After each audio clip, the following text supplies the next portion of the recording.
Alright, hi everyone. Now I'm going to show you guys how to tune your amps with the DD1. In my truck I'm using a 360.2 active through some Selenium 8s, 6s, and super tweeters along with two DC level 4 XL 18s. I'm going to show you guys how to tune your amps when you use a 360.2. It's pretty easy. Just go ahead and show you guys how to do that now. Alright, first things first, make sure that you can get to your gains on your amp. So I had to remove this amp. That one's going to be a pain, but I can deal with that. I have the amps on full range, the gains all the way down. I have here the EQ on the radio is flat.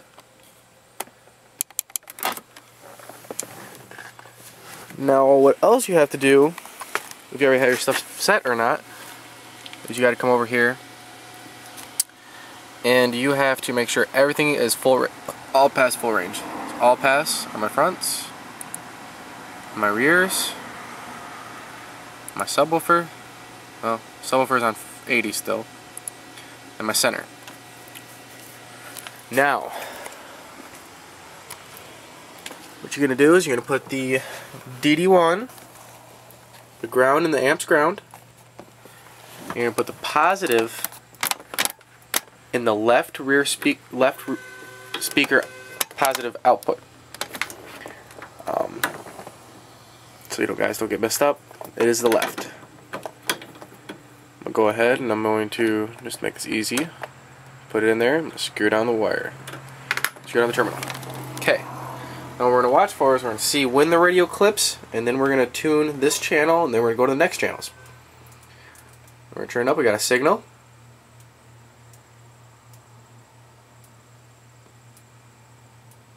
We got distortion.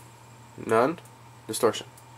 Alright, so out of 34, it's clean. 35, it's got distortion. Alright, now that we know where the radio clips, I'm going to play track 4, which is for maximum sound quality. We'll turn it back up to 34. And come on down here. I'm going to turn up the gain. Oh, DD1 shut off. Alright, now your DD1's back on. We're going to turn up the gain until we see clipping.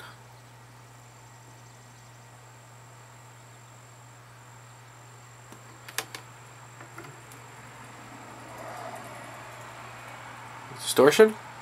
No distortion. Alright. So we now have the rear channel set. I'm going to go on and move them to the front.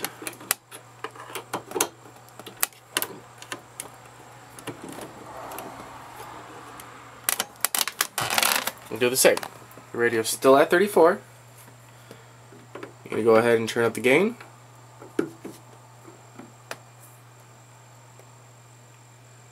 Until you see clipping. Distortion. Back it off. No distortion. Alright. My fronts and rears are set on my 1000x4. And now we're going to go ahead to the 600x2. Alright. Now I'm over here at the 600.2. Again, screw the positive into the left positive. Got the ground and the amp's ground. We see a 1 Hz note. Or 1 Hz. 1000 Hz note. We'll go ahead and turn up the gain until we see distortion.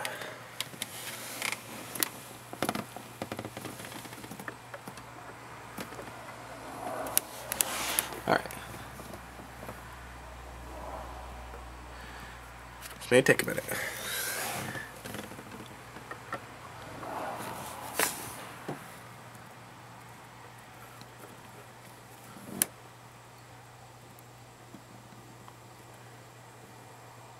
Distortion? Back it off a little. Alright. Now, my highs are set. We're going to go ahead we're gonna go ahead and we're gonna go back to the Stetson 7KD. Right over here.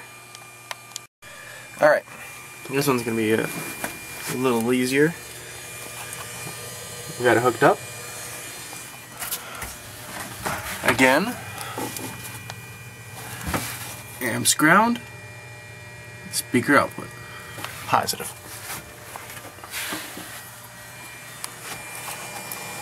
We're going to go ahead, turn it up so we see distortion. We got a 40 Hz signal.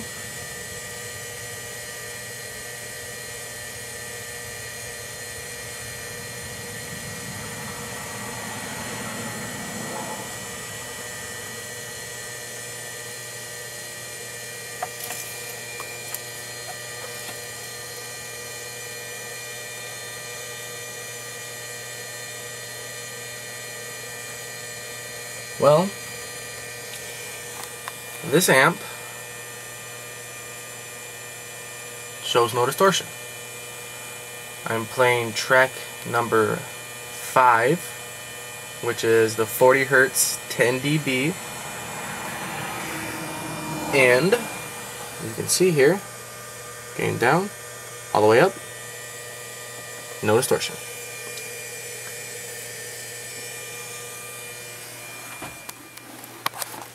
Now, of course, just because it says there's no distortion doesn't mean that you can't find music that has distortion in it. You're simply setting your amps to know where your max is. If you find a song that has distortion, sounds like there's distorting, turn it down some. Very simple. Because not all songs are the same. They can clip. If there's songs that are added, downloaded music, the bitrate could be different. The easiest thing to say now is if a speaker blows, it's going to be the listener. The product's all set correctly, gains are all set correctly, so at this point it'd be the listener or the music that he downloads. Now I'm going to go ahead and show you guys how to tune the 360.2 now that I have all my stuff set. Show you guys how to do that now. Alright guys, let me go ahead and show you guys how to tune the 360.2 in my vehicle at least. Got here is a little scratch piece of paper that I wrote down. It's the same numbers that Steve has on his truck. Got off one of his videos. I like how it sounds a lot, so we're going to go ahead and we're going to set it up that way. Now, the center channel here has got my 8s on it. We're going to switch this till we see band pass. It's already been set once before. It's really simple. The high pass of it is going to be 50. You can very easily set it. Low pass is going to be 400. Next, we're going to do our front speakers. My front speakers are my tweeters. Go ahead. Where are my tweeters? Yes, they are my tweeters. We're going to go ahead and do high pass, 300,000 hertz, or 3,000 hertz. Next, we're going to do my rears. My rears are my 6.5s. We're going to do band pass, 70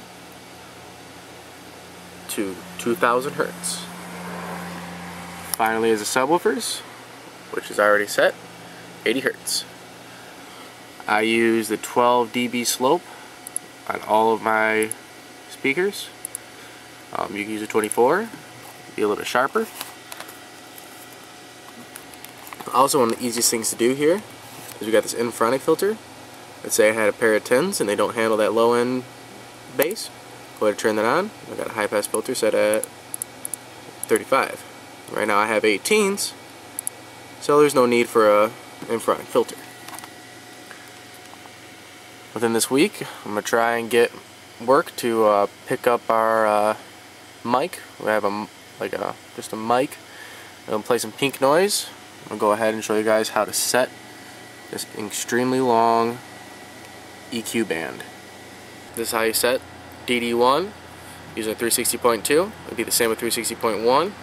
Haven't messed with 360.3, but if this is Rockford product, it came after the .2, I don't see why it would be any different. I'm most definitely going to figure out why I can't get my music onto my tablet. And once I do that, I'm going to go ahead and show you guys how to set the gains again. That's about it. Hope you guys enjoy. Subscribe, comment, like, follow me on Facebook,